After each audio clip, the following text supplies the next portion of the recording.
If you're a horror fan, you eagerly await the arrival of every new Blumhouse movie. So that means you're pretty psyched for the upcoming release, Imaginary. And while the title might fool some people into thinking it's a Pixar feel-good animated flick, it's way not that.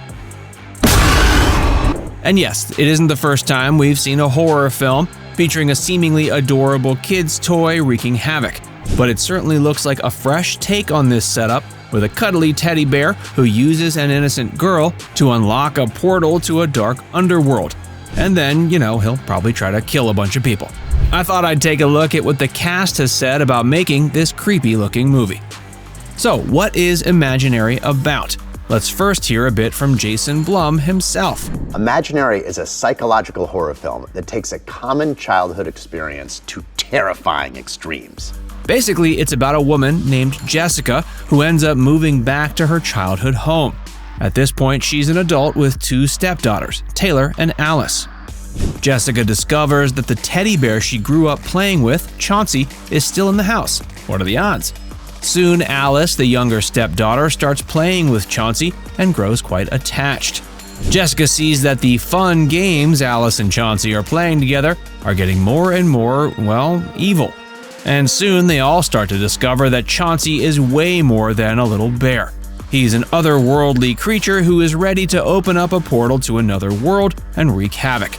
Or as Mr. Blum would put it, Chauncey is real and he is out for vengeance. Piper Braun plays Alice and she's as cute as a button. But don't be fooled by her age, this 10-year-old has got acting chops. Not super surprising considering she's been working since she was 4 years old. At the moment, she's one of the voice leads on the animated Disney Junior series Super Kitties. Let's just hope none of her fans from that one check out Imaginary. 'Cause nightmares forever. Anyway, one aspect of filming Imaginary that Piper didn't have experience with was working with an animatronic teddy bear. She said she was super excited to finally get on set with Chauncey, but that there were some surprising elements to him. He's a lot heavier than you actually think because he has this box, so you feel like you're gonna break it. In fact, it sounds like the hardest part about the role might have been the physical strain of the bear prop. The bear was heavy to carry around, and by the end of the day, my arm would be aching. Tegan Burns plays the older stepdaughter, Taylor. And from the looks of things, Taylor and her stepmom generally don't get along. This was a little tricky for Tegan, who had already grown super fond of Piper and DeWanda Wise, who plays Jessica. The three of them were so close, it felt tricky for Tegan to sort of shut that camaraderie out and act like a jerk to DeWanda. She says the three leads got along almost immediately when they got to set. It was an easy kind of bond and instant connection. But then it came time for her to be mean to Jessica. I think for the scenes where I was just so mean to Jess, I was like, okay, let's put aside the fact that I really like DeWanda and let's just be really mean. Now you're probably wondering whether Imaginary will be scary. Obviously, I've only seen the trailer, which looks like it's got promise in that department. But maybe we don't even need to look that far to get a sense of it. That's because apparently when DeWanda first read the script, she only got part of the way through it. Not because she didn't like it, it was because I got scared, so I stopped. It was only after her reps told her that Blumhouse was seriously considering her for the part that she forced herself to read the rest of it. And she's probably glad she did, so, she could learn her lines and whatnot. But the fact that a mere read-through of the script prompted that level of fear is probably a good sign for horror fans. Most actors will admit that they snag a souvenir or two from each project they work on. And it's usually a lot cooler than snagging a stapler from the office you worked at in 2019. Sometimes it's straightforward, like, yeah, that was a great scene. I took Taylor's clothes. Oh, and jewelry. Yeah. But other times there are cool props and knickknacks that actors can snag. In the trailer for Invisible, we see a blue ball with a smiley face drawn on it. You wouldn't necessarily think that a kid's bouncy toy would be that cool, but apparently both Tegan and Piper took one home with them in secret. I have a blue ball too. Piper went a step further and took home an early mock-up prop for the teddy bear Chauncey. But it sounds like this wasn't a straight-up theft. The director, Jeff Wadlow, had some pretty specific conditions.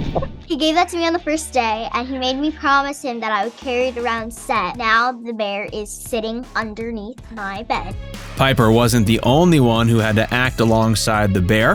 For Tegan, it was sometimes a confusing process. Before filming, the producers told her that they'd been popping Chauncey's face off to get him to have various expressions. This was pretty odd to Tegan, who didn't quite know what they were talking about. She thought maybe that was some movie-making slang she didn't know about. But then... And then I got on set, and then they're like, okay, taking the face off, and then they just plop it off and then put a different expression on, which is so funny and so cool. It was an easy decision for Betty Buckley to join the movie. She plays a character named Gloria, and her history with Jason Blum goes back to the 2016 M. Night Shyamalan movie, Split. Jason Blum was a producer on that one. In a recent interview, Betty gushed about Jason. For starters, she says, "Well, I'm a huge Jason Blum fan. I think they've made some spectacular movies." But she admits that back during the Split filming, she didn't realize what a force Jason would be. I just thought he was this film producer, but no, he's like this really artistic guy. What he's created with Blumhouse. The love extended in all directions on this movie. DeWanda clearly has an appreciation for both of the actors playing her stepdaughters. She talked about how Tegan played a character, Taylor, who goes through a ton of big life transitions. And she does it with this degree of vulnerability that you might not get with another performer. And she had nothing but raves when talking about young Piper. Apparently, when they were casting, Piper was signed on with Nickelodeon, and they were concerned that the network would be hesitant to let one of their stars do a horror flick. We were praying every day that she would be, cleared from Nickelodeon. Thankfully, Nickelodeon was cool with it, and DeWanda and Piper got to work together. DeWanda also sees a future where Piper is not only a successful actor. It's like Piper is going to be a CEO one day, true pro. And Piper clearly felt similarly warm towards DeWanda, right, Piper? DeWanda is fabulous. Imaginary definitely taps into some universal experiences of when we were kids. You know, the imaginary friends, the teddy bears, the portals to evil dimensions. Okay, maybe not that one. But that's what'll make this movie a lot of fun, and so scary. Have any thoughts about it? Pop them in the comments section.